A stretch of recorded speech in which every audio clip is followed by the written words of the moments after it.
you see it, man.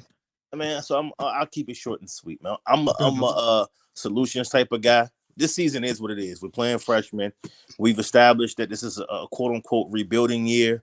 We got lucky with Graham Mertz in the transfer portal. We all can agree to that at this point in time. We have a stud in Trey Wilson. We got all this Boardingham. Outside of that, at this point in time, we need to burn the red shirt of Aiden Mizell because we're wasting that. We don't throw the ball beyond 15 yards. Everything's lateral crossing, cross the field, quick slants, or go fade, slot fades with Pearsall and Khalil Jackson, which aren't bad, but those guys aren't burners. They're really going to beat somebody off the line and go deep. So we need to burn his red shirt, get Andy Jean healthy, Caleb Douglas healthy, and just ride them boys out on offense. And then on defense, you know what my issue is? Like I kind of look at it like the NFL. No, this might be a bad analogy. In the NFL, you know how a coach get hired and he's an offensive mind, shall I say? And then, like, when the offense isn't doing well, they don't necessarily care about the defense because we didn't hire you to be a defensive coach. We hired you to be an offensive coach. Billy Napier is an offensive-minded coach, but his offense is so simplistic. After the first 3 drives, it all regresses back to the same plays, all the same 10 plays. Like, the defense is horrible. I know that. If we had a great offense, people wouldn't care so much about defense. We'll say we're going to hire the best defensive coordinator in America. We would do that. That's what everybody would agree to. Dan Mullen's defense was bad. We said we got to get rid of Todd Grantham, but Dan Mullen has the offense under control. We could get to that point. But what we have here, you're an offensive-minded coach, and yet you don't show any innovation. Everything is like what I did in 1995 in high school football. Right? Yeah, I understand we got Trey Wilson. You can run 1,000 jet sweeps.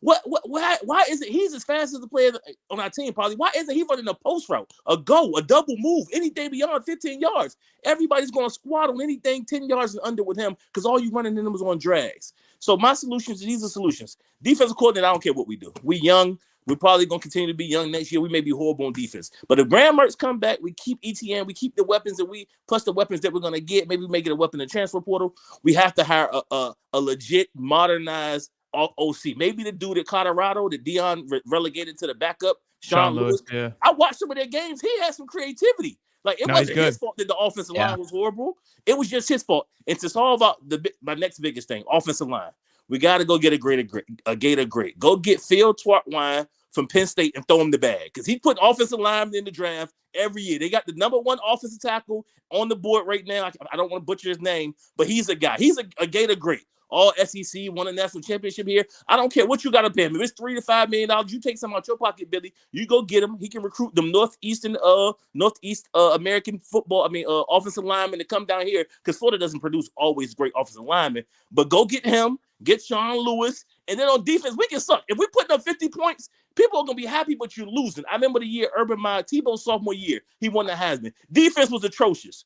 But Tebow, Percy Harvin, Brandon James, gave us something to be a cheer about, right? He gave you something to cheer about. Right now, what you got? Somebody tell me what we got to cheer about. We got Graham Mertz and Trey Wilson and a little bit of what's my running back? ETN when he's on the field, not off the field, and Arliss Boardingham. Other than that, and Pearsall. We putting up 30 points against teams that people put 50 points up on. That's what I'm saying. He just got to let the defense be sucked until we get better, until you get all the players you need. But on offense, that's your calling card. When that's your calling card, you have to be good at that. Otherwise, what are you there for? You're a spectator just like me, and I'm at home.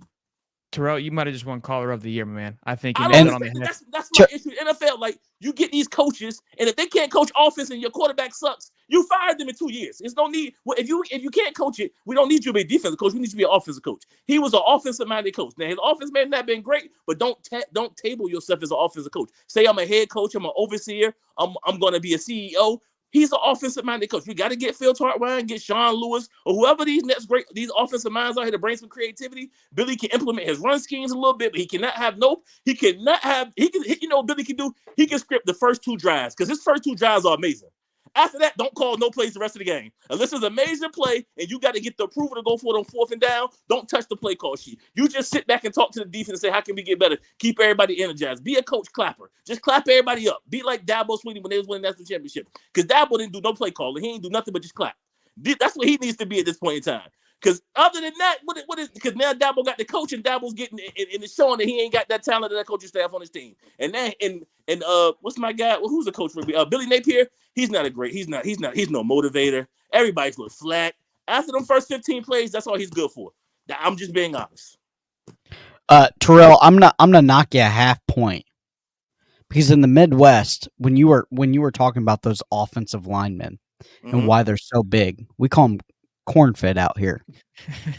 You got to go to Iowa. I'm saying they get some from You got to go to Iowa. You got to go to Wisconsin. New York. You got to go to. York. They get You got to all go to. over. But the thing is, he has a name. Nebraska. Yes. My whole point is he has a name. Everybody knows if you go to Penn State offensive lineman, he's probably put in 10, 15 offensive linemen in the last, 6, 7 years from their team. Like, whether it be, maybe they go undrafted, but they on NFL rosters. I can't name your offensive lineman who playing from the Florida Gators in the last 5 years. Name me one who's decent, who's in the NFL. Maybe other than Osiris Torrance. Yeah. That's about that's a luck thing. Yeah, we can't really. I mean, we can take him. Count. He was developed. Now that's the crazy thing. Billy developed him, but maybe he was just a diamond in the rough who just needed some shape shifting and molding, and was going to be that anyways. Because right now, when we got 2 years with the same group, we're horrible. Just pay him the bag. Go get Sean Lewis another name, and let Billy let's have a great offense and let the defense work itself out. Because you can't keep firing defensive coordinators and just running the same scheme and thinking something's going to change. You got a young coordinator, let him develop into it and put up 50 points and lose 55-55. Like a Lane Kiffin type. Lane Kiffin going to score, but they're going to lose 55-45. And everybody happy in Oxford because he going to score the ball. That's what you're paying for at this point in time. This notion that you're going to slow people down and hold people to 17 points, you're not beating no big-time programs at 17 points. Georgia, when you beat Alabama, you get a legit quarterback from the pocket. You put 5-star receivers around them, and you throw that thing 50 times around the field, and you run a draw, run an inside zone every blue moon to keep them honest. You're not running no power offense. Nobody's beating that type of talent on the D-line or O-line. You expose the corners because all they do is hold, and you put them safeties in one-on-one matchups where they can't cover elite-level Kyle Pitt tight ends. But you got to recruit that. If you ain't recruiting that and you ain't calling that, then what you get is what you're gonna have for the next 3 to 4 years with Billy Napier. You're gonna beat a Tennessee team that was mediocre on the night we played them because they look good now, and you're gonna lose the games you should win. It's unfortunate, but this is who we are. I mean, you got to rat it out. You can't keep firing coaches, but get Phil Tartwan, however you pronounce his last name, get Sean Lewis or somebody credible like that, and then just score 50 until you get the horses on defense. That's all you really can do. Terrell, I appreciate you, my man. That was call it a year. Thank you, Terrell. All right,